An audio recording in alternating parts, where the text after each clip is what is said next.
Hi ആൾ, എല്ലാവരും സുഖമായിരിക്കുന്നു എന്ന് വിശ്വസിക്കുന്നു. ഞാനും ഇവിടെ സുഖമായിരിക്കുന്നു. ആൻഡ് ഞാൻ ജോർജിയയിലെത്തിയിട്ട് ഇന്നാണ് വ്ളോഗ് എടുക്കാനുള്ളൊരു സമയം കിട്ടിയത്. കാരണം എൻ്റെ 2 സബ്ജക്ട്സ് പാരലലായിട്ട് നടന്നുകൊണ്ടിരിക്കുമായിരുന്നു. അപ്പം അതിൻ്റെ ക്വിസും എക്സാംസും ഒക്കെ ആയിട്ട് കഴിഞ്ഞ 2-3 ആഴ്ച നല്ല തിരക്കായിരുന്നു, നല്ല ബിസിയായിരുന്നു. അപ്പം അങ്ങനെ ഇന്നലെയായിരുന്നു എൻ്റെ ആ 2ാമത്തെ സബ്ജക്റ്റിൻ്റെ ഫൈനൽ എക്സാം. സോ അതും കൂടെ കഴിഞ്ഞപ്പോൾ ഇന്ന് എനിക്കൊന്നും പഠിക്കാനില്ല. ഇന്ന് എനിക്കൊരു ഫ്രീ ഡേ ആണ്. ആൻഡ് നാളെ എനിക്കിനി നെക്സ്റ്റ് സബ്ജക്റ്റ് തുടങ്ങും. അപ്പം അത് തുടങ്ങിക്കഴിഞ്ഞാൽ എന്നാണ് ഞാൻ ഫ്രീ ആകുക, എന്നാണ് എനിക്കൊരു വ്ളോഗ് എടുക്കാൻ പറ്റുക എന്നറിയില്ല. അപ്പം ഞാൻ വിചാരിച്ചു ഇന്നൊരു ഫ്രീ ഡേ ആയതുകൊണ്ട് ഇന്ന് എന്തായാലും വ്ളോഗ് എടുത്തേക്കാമെന്ന്. സോ ഇവിടെ പയ്യെ ഓട്ടം സീസൺ തുടങ്ങി. ആൻഡ് ചെറിയ തണുപ്പൊക്കെ ഉണ്ട്. അങ്ങനെ ചെറിയ കാറ്റും അങ്ങനെ ഭയങ്കര തണുപ്പില്ല, പക്ഷെ അത്യാവശ്യം കാറ്റും തണുപ്പൊക്കെ ആയി പോകുന്നു. സോ ഓട്ടം സീസൺ ആയതുകൊണ്ട് തന്നെ ഇങ്ങനെ ലീഫൊക്കെ പയ്യെ യെല്ലോ ഗോൾഡൻ കളറൊക്കെ ആയി മാറുവാണ്. അപ്പം ഇവിടെ ഒരു വാക്കേ പാർക്ക് എന്ന് പറഞ്ഞൊരു പാർക്കുണ്ട്. അവിടെ നമുക്ക് ഓട്ടം സീസണിൽ പോയാൽ നല്ല രസമുള്ള നല്ല യെല്ലോ കളേർഡ് ലീഫും അങ്ങനെ ഒരു ഒരു ഫോട്ടോ ഒക്കെ എടുക്കാൻ പറ്റിയൊരു സ്ഥലമാണ്. ഓക്കെ, അവിടെ പോകാമെന്ന് വെച്ചു. കാരണം ഞാൻ കഴിഞ്ഞ പ്രാവശ്യം ഓട്ടം സീസണിൽ ഞാൻ പോകണം എന്ന് വെച്ചത്, പക്ഷെ നടന്നില്ല. അങ്ങനെ ഇന്ന് പോകാമെന്ന് വെച്ചു. ആൻഡ് ഞാൻ പറഞ്ഞ പോലെ ഇന്നലെ എൻ്റെ എക്സാം കഴിഞ്ഞു. ഞാനിങ്ങനെ കുറേ നാളായിട്ട് ഒരു ഫുഡ് ഐറ്റം ട്രൈ ചെയ്യണമെന്ന് വെച്ചിരിക്കുമായിരുന്നു. എനിക്ക് അതിങ്ങനെ തള്ളി പോയി. അപ്പം ഫൈനലി ഇന്നലെ ഞങ്ങളുടെ എക്സാം കഴിഞ്ഞപ്പോഴത്തേക്കും ഞാനും ജുവാനയും ജസ്ലിയും കൂടെ വിചാരിച്ചു എന്തായാലും അത് പോയി കഴിച്ച് ആ ഒരു സംഭവം നമുക്ക് ടിക്ക് ഓഫ് ചെയ്യാം എന്ന് വെച്ചു. ആൻഡ് ഇന്നലെ ഞാനും ജുവാനയും ജസ്ലിയും കൂടെ ഒരു റെസ്റ്റോറൻറ്റിൽ പോയിട്ട് ആ ഒരു ഫുഡ് കഴിച്ചു. ആൻഡ് അത് പോയി കണ്ടിട്ട് വാ.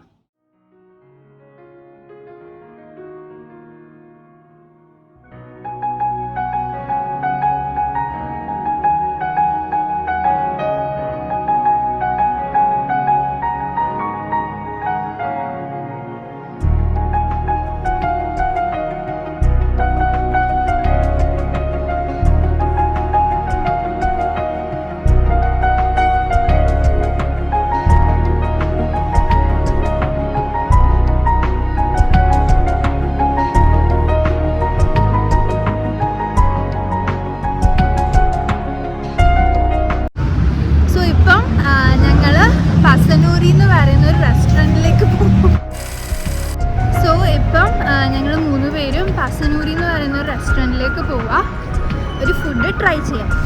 ഓക്കെ, അവിടെ ചെന്നിട്ട് കാണിച്ചു തരാം.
ഓക്കെ, അപ്പം ഇന്നലത്തെ പരിപാടി അതൊക്കെയായിരുന്നു.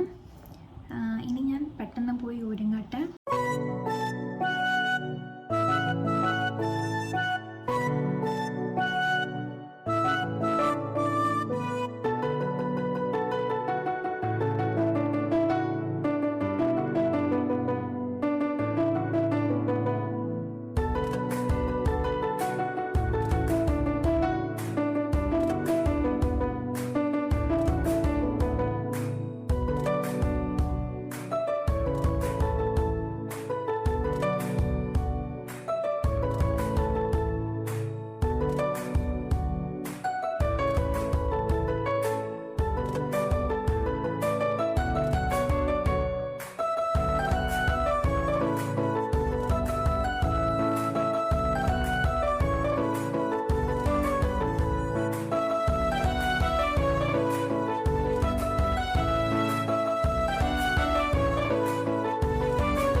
ഓക്കെ, അപ്പം ഞാൻ റെഡിയായി.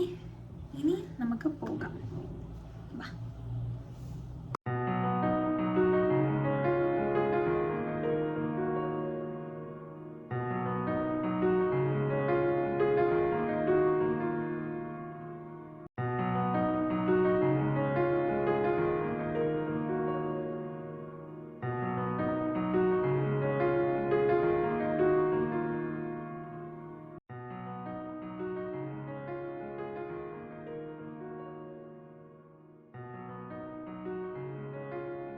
അങ്ങനെ ഞങ്ങൾ വാക്കി പാർക്കിലെത്തി.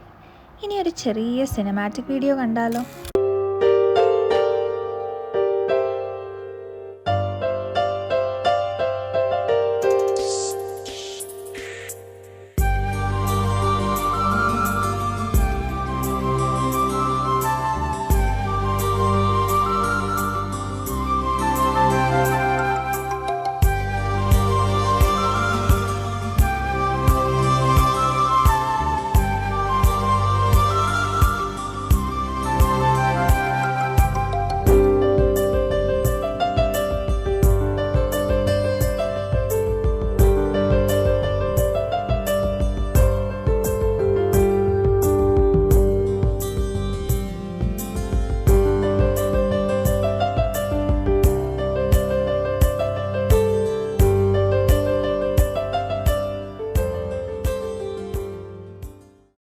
ഓക്കെ, അങ്ങനെ ഫോട്ടോസും വീഡിയോസും ഒക്കെ എടുത്ത് വാക്കി പാർക്കിലുള്ള പരിപാടിയൊക്കെ കഴിഞ്ഞ് ഞങ്ങളിനി നേരെ വീട്ടിലേക്ക് പോവാം.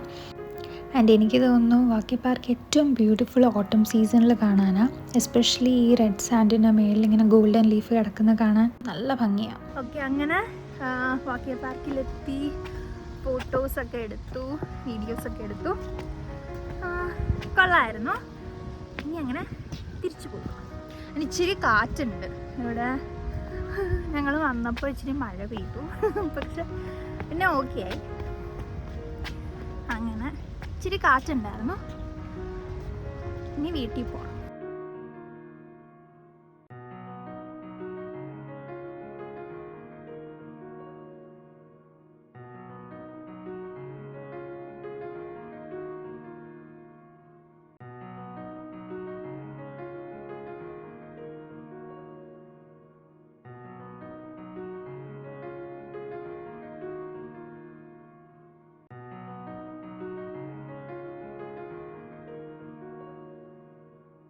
ഓക്കെ, അങ്ങനെ ഞാൻ വീട്ടിലെത്തി ചായയൊക്കെ കുടിച്ചു. ആൻഡ് ഞാനിവിടെ നിന്ന് ഇറങ്ങിയപ്പോഴത്തേക്കും ചെറുതായിട്ട് മഴ പെയ്യുന്നുണ്ടായിരുന്നു. പക്ഷേ ബസ്സിൽ കയറി പാർക്കിലെത്തിയപ്പോഴത്തേക്കും മഴയൊക്കെ മാറി അത്യാവശ്യം സൺലൈറ്റൊക്കെ വന്ന് തുടങ്ങിയായിരുന്നു.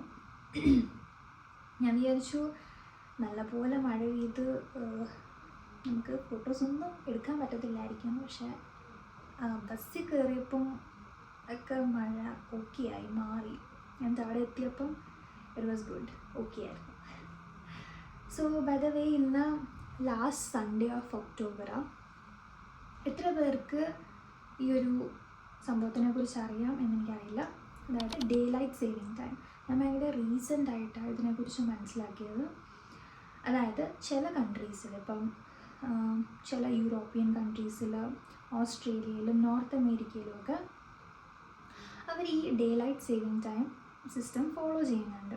സോ പൊതുവെ സമ്മേഴ്സിൽ ഡേ ലൈറ്റ് കൂടുതലായിരിക്കും, ലോങ് ഡേയ്സ് ആയിരിക്കും, ആൻഡ് വിൻറ്റേഴ്സിൽ ഷോർട്ട് ഡേയ്സ് ആയിരിക്കും. ആൻഡ് ഈ day light saving time follow ചെയ്യുന്ന കൺട്രീസ്, ഫോർ എക്സാമ്പിൾ ഇപ്പം സൺറൈസ് 7 മണിക്കാണ് ആൻഡ് സൺസെറ്റ് 6 മണിക്കാണ് വെക്കാം. ഇങ്ങനത്തെ കൺട്രീസിൽ അവർ സ്പ്രിങ് ഫോർവേഡ് ചെയ്യും. അതായത് മാർച്ചിലെ ഏതെങ്കിലും ഒരു പെർട്ടിക്കുലർ സൺഡേ എടുത്തിട്ട് 1 മണിയിൽ നിന്ന് ഡയറക്റ്റായിട്ട് 3 മണിയിലേക്ക് വരും. അവിടെ 2 മണി അവർ സ്കിപ്പ് ചെയ്യും. സോ ഡയറക്റ്റായിട്ട് 1 മണിയിൽ നിന്ന് 3 മണിയിലേക്ക് വരും. അതുകൊണ്ട് തന്നെ എല്ലാം ഭയങ്കര ഏർലി നടക്കാൻ തുടങ്ങും. സോ ഫോർ എക്സാമ്പിൾ ഇപ്പം 5 മണിക്ക് ഓഫീസിൽ നിന്ന് വരുന്ന ഒരാൾ നോർമലി 7 മണിക്ക് സൺറൈസും 6 മണിക്ക് സൺസെറ്റും ആണെങ്കിൽ ആ വ്യക്തിക്ക് 1 മണിക്കൂറായിരിക്കും ഡേ ലൈറ്റ് കിട്ടുക. ആൻഡ് ഇങ്ങനത്തെ കൺട്രീസിൽ അവർ സ്പ്രിങ് ഫോർവേഡ് ചെയ്യുമ്പോഴത്തേക്കും സൺസെറ്റ് 7 മണിയാവും. സോ 5 മണിക്ക് ഓഫീസിൽ നിന്ന് വരുന്ന ഒരാൾക്ക് 2 മണിക്കൂർ ഡേ ലൈറ്റ് കിട്ടും. ആൻഡ് ആ ഒരു സമയത്ത് അവർക്ക് ഔട്ട്ഡോർ ആക്ടിവിറ്റീസും അതുപോലെ തന്നെ ട്രാവലിംഗ് എന്ത് വേണമെങ്കിലും ചെയ്യാം. ആൻഡ് ഈ 1 മണിക്കൂർ പോയത് ഈക്വലൈസ് ചെയ്യാനായിട്ട് ഫോൾ സീസണിൽ ഫോൾ ബാക്ക് വെക്കും. അതായത് ചില കൺട്രീസിൽ ലാസ്റ്റ് സൺഡേ ഓഫ് ഒക്ടോബർ, ചില കൺട്രീസിൽ ഫസ്റ്റ് സൺഡേ ഓഫ് നവംബർ ഇവർ 1:59 നിന്ന് പിന്നെ വീണ്ടും 1 AM ആകും. അതായത് ആ സമ്മറിൽ 1 മണിക്കൂർ പോയത് ഈ വിൻ്ററിൽ, അതായത് ഫോൾ സീസണിൽ അവർക്ക് കിട്ടും. സമ്മറിൽ ഇതിനെയാണ് സ്പ്രിങ് ഫോർവേഡ് എന്ന് പറയുന്നത്. ഫോൾ സീസണിൽ ആ 1 മണിക്കൂർ കിട്ടുന്നതിനെയാണ് ഫോൾ ബാക്ക് എന്ന് പറയുന്നത്. സോ ഇന്ന് actually last Sunday off October and ചില കൺട്രീസിൽ 1:59 AM നിന്ന് വീണ്ടും 1 AM ആയിട്ടുണ്ടാവും.